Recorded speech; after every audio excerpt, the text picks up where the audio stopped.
اور جہاں کوئی شک شبہ ہو کسی پختہ عالم سے پوچھ لیں کہ میں یہ کام کرنے لگا ہوں. آج نئے نئے دنیا کے اندر طریقے شروع ہو گئے ہیں روزی روٹی کمانے کے کہ یہ درست ہے یا غلط ہے, حلال ہے یا حرام ہے. تو علماء کرام سے رہنمائی لیں اور پھر وہ کام شروع کریں جس کے حلال حرام میں شک. رسول اللہ صلی اللہ علیہ وسلم کی حدیث میں نے ذکر کی کہ یہ دنیا اللہ کی نظر میں مچھر کے ایک پر کے برابر ہوتی. اللہ تبارک و تعالی کسی کافر کو ایک گھونٹ پانی کا نہ دیتے.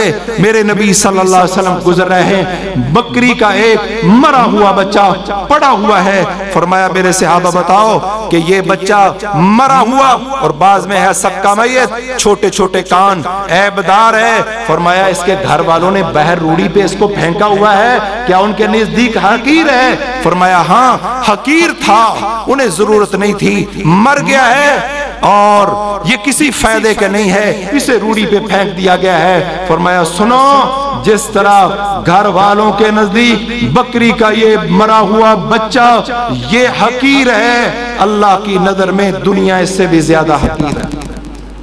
اور ترمذی شریف کی اگلی حدیث الدنیا ملعونۃ ملعون ما فیہا, یہ 2320 21 اور یہ 22 نمبر حدیث ہے. اللہ کے رسول صلی اللہ علیہ وسلم نے فرمایا الدنیا ملعونۃ ملعون ما فیہا, یہ ساری دنیا لعنت زدہ ہے.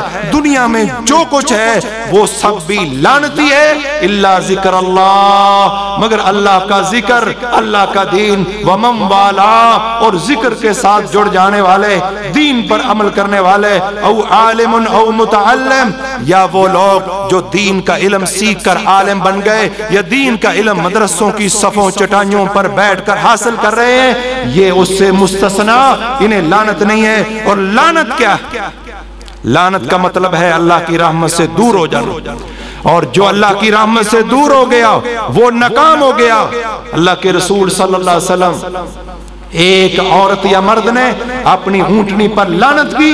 فرمایا تو نے اپنی اونٹنی کو لعنتی کہہ دیا ہے, لہذا آپ اس پر سوار نہیں ہو سکتے کہ لعنت کرنے والا ملعون کٹھے نہیں ہو سکتے.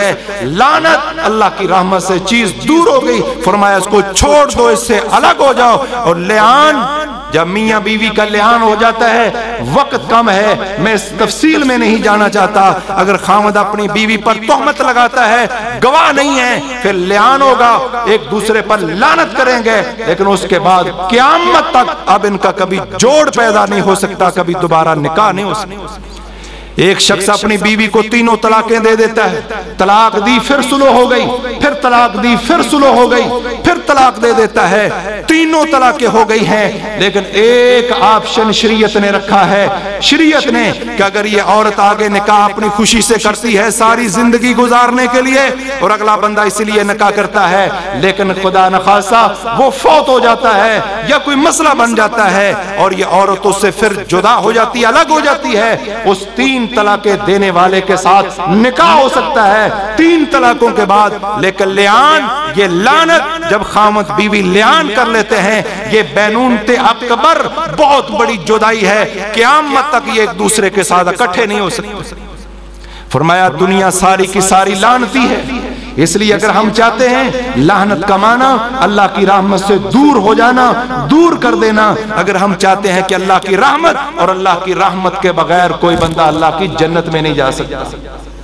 رسول اللہ صلی اللہ علیہ وسلم نے بھی فرمایا تھا کہ اپنے اعمال کے ساتھ نہیں, الا ان یتغمدنی اللہ برحمتہ, مجھے بھی اللہ اپنی رحمت کی لپیٹ میں لے گا تو میں جنت میں جاؤں گا, اور ہر جنتی پر اللہ کی رحمت ہوگی.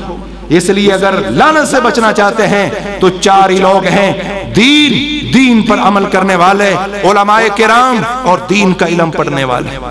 محترم بزرگوں بھائیوں, آئیے, یہ مستقبل, روشن مستقبل یہ ہے, یہ دنیا جس کے ایک سانس کی گارنٹی ہمارے پاس نہیں ہے. لیکن اگر کوئی غریب فقر و فاقہ ہے, آج کئی لوگ اپنے بچوں کو دین کا علم نہیں پڑھاتے کہ روزی روٹی کہاں سے کھائے گا, یہ روزی کہاں سے حاصل کرے گا.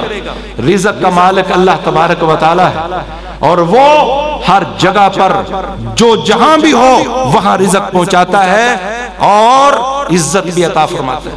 میں نے جب کالج چھوڑ کر دین کو پڑھنا شروع کیا تو گھر والے خصوصاً ایک عزیزہ میری نانی جان وہ کہتی یہ مولوی بن گیا، لیکن الحمدللہ جب میں نے دین پڑھ لیا اور ہر طرف سے انہیں مبارک ملتی تھی، تعریف ہوتی تھی، تو وہ سارے گھر والے خوش تھے۔ جب میں پڑھنے کے لیے گیا تھا کوئی ایک بھی راضی نہیں تھا، وہ یہی چاہتے تھے کہ آگے کالج کی تعلیم مکمل کرو اور اس فیلڈ کے اندر جاؤ، لیکن میں نے چھوڑ کر دین کو شروع سے لے کر پڑھنا شروع کیا، اور میں مطمئن ہوں الحمدللہ اپنے بچوں کو اور بچیوں کو بھی الحمدللہ دین کا علم جو ہے وہ پڑھا رہے ہیں۔ میں یہ نہیں کہتا کہ اسکول کی تعلیم حرام، لیکن ہر مسلمان جو ہے اسے دین کی تعلیم لازمی ہے۔ ہر مسلمان کے لیے مدرسہ ضروری ہے، دنیا کی تعلیم ہر ایک کے لیے ضروری نہیں ہے، لیکن دین کی تعلیم ہر مسلمان کے لیے ضروری ہے۔ کوئی ڈاکٹر ہو تب بھی، کوئی انجینئر ہو تب بھی، کوئی تاجر ہو تب بھی، کوئی بیوروکریٹ ہو تب بھی، کوئی بھی ہو، چھوٹا ہو بڑا ہو، ہر ایک کے لیے دین کی تعلیم ضروری ہے۔ ہر مسجد مدرسہ ہونا چاہیے، ہر مدرسے کے اندر تعلیم، ہر مسجد کے اندر قرآن مجید کا ترجمہ، نبی کی حدیث کا ترجمہ، جو جتنا ٹائم دے سکے، کوئی ایک آیت سیکھنا چاہے، ایک حدیث سیکھنا چاہے، ہر روز کچھ نہ کچھ ترجمہ کی کلاس، کوئی حدیث کی کلاس، اور ایک سپیشل گروہ جو ہے وہ دین کی تعلیم کے لیے وقف ہو، جو دین کی فقاہت حاصل کریں، بریک بینیوں میں جائیں، جو نحو، صرف، منطق، بلاغہ، بدیع، معانی، بیان، اصول حدیث، اصول فقہ، اصول تفسیر، علم وراثت پڑھ کر آگے لوگوں کی رہنمائی کریں۔ آج دیہاتوں کے دیہات خالی ہوں گے، اگر وراثت کا کوئی مسئلہ پوچھ لیا جائے کس قدر لوگ ہوں گے جو وراثت کا جواب دے سکتے ہیں؟ بہت مشکل کام ہے۔ اور آج ہماری ذہن کیا ہے کہ جو بچہ سکول نہ چلتا، یہ تو اللہ کا فضل ہے، کچھ لوگ حفظ کر لیتے ہیں، اللہ حفظ کے ذریعے سینے کھول دیتا ہے، پھر لوگ مجبور ہو کے بچوں کو دین پڑھا لیتے ہیں، وگرنہ عام حالات کیا ہیں کہ یہ بچہ سکول نہیں چل رہا، گھر میں تنگ کر رہا ہے، اللہ خاص بندے چن کر بھی لے آتا ہے، لیکن اکثریت کا ہمارا ماحول یہ ہے کہ جو سکول نہ چل رہا ہو، لیکن رب کعبہ کی قسم ہے جو لوگ قرآن پڑھتے ہیں، حدیث پڑھتے ہیں، اللہ ان کے سینے کو بھی روشن کر دیتا ہے، آئی کیو لیول ان کا بڑھ جاتا ہے۔ یہ دین پڑھ کے، قرآن حفظ کر کے، دین کی تعلیم پڑھ کے اگر ڈاکٹر بنیں گے تو بڑے ڈاکٹر بنیں گے، انجینئر بنیں گے تو بڑے انجینئر بنیں گے، اور یہ سیاستدان بنیں گے تو بڑے سیاستدان بنیں گے۔ ایک سیاستدان ہے ہمارے، در حقیقت سیاست کا لفظ یہ عربی کا لفظ ہے، ساس یسوس سیاستن، اللہ کے نبی صلی اللہ علیہ وسلم نے فرمایا کہ پہلے انبیاء کرام اپنی امتوں کی سیاست کیا کرتے تھے، میرے بعد کوئی نبی نہیں ہے، کثرت سے خلفاء ہوں گے، وہ خلفاء تمہاری سیاست کریں گے، لیکن آج سیاست یہ جمہوریت اور یہ طریقہ ہم نے شروع کر دیا ہے۔ محترم بزرگوں بھائیوں، سیاست نبیوں کے منہج پر، اصل سیاست خلاف تو امارت ہے، کاش کہ امت اس کی طرف کھڑی ہو کہ ہم نے اس جمہوریت کو چھوڑ کر خلاف تو امارت جو اصل اسلام کا نظام ہے اس کی طرف واپس جانا ہے۔ محترم بھائیوں اور بزرگوں، دین کے علم کے لیے بہت ذہین اور فتین نوجوانوں کی ضرورت ہے، پڑھے لکھے نوجوانوں کی ضرورت ہے۔ اپنے بچوں کو اگر آپ دین کی تعلیم کے لیے وقف کریں گے، رب کعبہ کی قسم ہے یہ روشن مستقبل ہے۔ اور دنیا 15 سال کم و بیش بلوغت تک انسان کے لگتے ہیں، اور پھر آگے 60 سال زندگی ہے یا کتنی کم و بیش ہے۔ میں نے ایک مرتبہ کیلکولیٹر لے کر حساب شروع کر دیا، قیامت کا ایک دن 50,000 سال کا دن ہے۔ اگر کسی انسان کی زندگی 60 سالہ زندگی ہو، 60 سالہ زندگی کو 24 گھنٹے کا ایک دن قرار دے کے ریشو اور تناسب نکالا جائے، قیامت کا دن 50,000 سال کا دن ہے۔ دنیا کی 60 سالہ زندگی صرف قیامت کے مقابلے میں 2 سیکنڈ اور 2 منٹ اور 40 سیکنڈ بنتی ہے۔ یہ 60 سالہ ہماری زندگی صرف قیامت کے مقابلے میں، قیامت کے بعد آگے لامتناہی سلسلہ ہے۔ نبی کریم صلی اللہ علیہ وآلہ وسلم نے فرمایا کہ یہ آگے لامتناہی سلسلہ ہے۔ اللہ کے رسول صلی اللہ علیہ وسلم نے فرمایا جب جنتی جنت کے اندر چلے جائیں گے،